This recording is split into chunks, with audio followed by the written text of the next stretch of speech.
একটা নারীর জীবনে সবচেয়ে গুরুত্বপূর্ণ ভূমিকা রাখে তার স্বামী।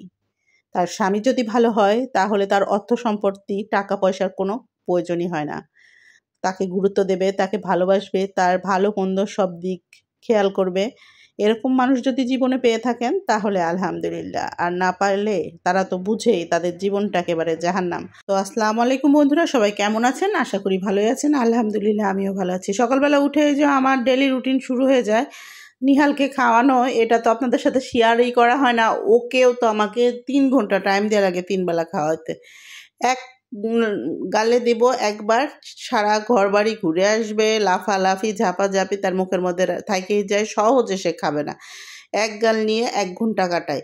তার মানে আমি কিভাবে কোথায় কিভাবে সময় দেব আমি নিজেই বুঝি না। তারপরে আজকে আবার আসেন এক খালা, আর খালা যদি না আসে তাহলে তো আমার মহা বিপদ, কারণ খালা কাটাকাটি মোটামুটি করে দিয়ে গেলে না আমার রান্না করতে একেবারে দ্রুত করে ফেলি।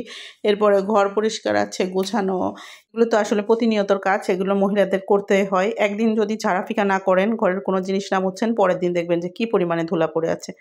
তো যাই হোক, যেহেতু খালা আসে নাই আজকে, ঝামেলার শেষ নাই। এদিকে আমি রান্না করতে আসলাম, আর রান্না করতে আসে মনে মনে ভাবছি যেটা খুব সহজ হবে সেই রান্নাগুলো করতে হবে, যাতে দ্রুত রান্না হয়ে যায়, আমি অন্য কাজগুলো করতে পারি। তো চিংড়ি মাছটা ভুনা করতে আসলে বেশি দেরি হয় না।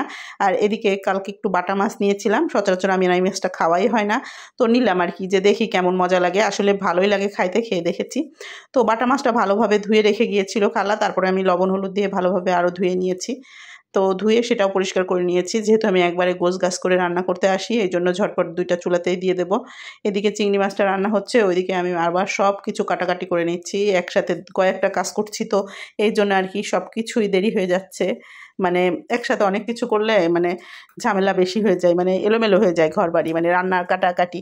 যদি একবারে গুছাই করতে পারি তাহলে খুব সুবিধা হয় আর কি। যে কথাটা বলছিলাম, আসলে স্বামী যদি ভালো হয়, আসলে বিষয়টা কি, আপনি যে ফ্যামিলিতে এসে পড়বেন সেই ফ্যামিলির মানুষ যেমনই হোক না কেন, যদি আপনার স্বামী ভালো হয়, আপনার স্বামী যদি আপনাকে মূল্যায়ন করে, ভালোবাসে, তাহলে অবশ্যই আপনাকে তারা ভালোবাসতে, মূল্যায়ন করতে বাধ্য। আপনি করে দেখবেন, সে যতদিন আপনাকে ছায়ার মতো করে রাখবে ততদিন আপনাকে কেউ কিছুই বলতে পারবে না।